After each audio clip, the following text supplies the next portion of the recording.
Hey guys, my name is Ariana Love. And for this week's discussion of soil, agriculture, and food, I chose an article from the AP News titled "In Mexico City Floating Gardens, Woman Farmers Revive Ancient Chinampas to Feed the Future."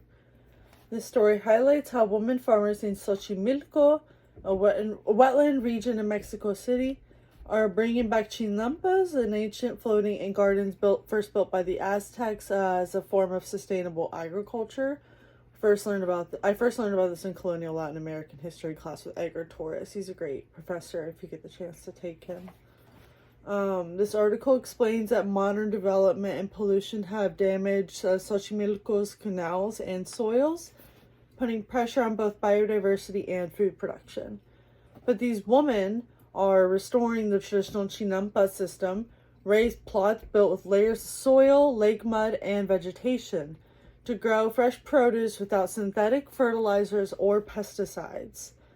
The farms are not only to provide organic food to local markets, but also to help purify water, store carbon, and protect native species like the endangered axolotl, an aquatic salamander unique to Mexico. What makes this story especially powerful is the leadership of local women who are combining indigenous ecological knowledge with modern science to revive one of the world's most oldest farming techniques. They're proving that soil management practices can still address today's environmental challenges, from food insecurity to wetland loss. I also found another piece from the Smithsonian magazine called "Saving Xochimilco's Floating Gardens."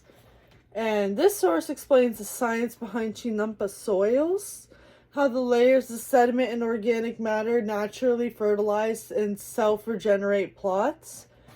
It also goes on to describe how farmers test soil health, compost canal plants, and they also collaborate with scientists to monitor nutrient cycles.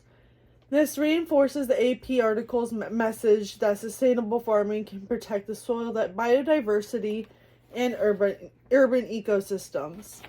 And I also was learning about in Crystal River, Florida, they were able to actually help purify the water and create almost a habitat, creating a floating flower garden system like a chinampa.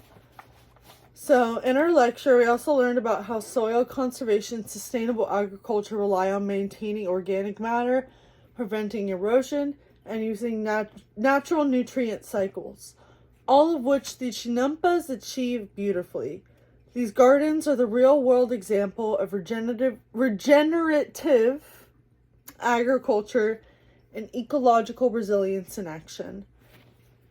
So my question is, do you think traditional farming methods like the Chinampas could be successfully reintroduced in other modern cities to help restore food security and soil restoration? Why or why not? And do you think we should focus on restoring native farming practices or techniques, and why or why not? Thank you.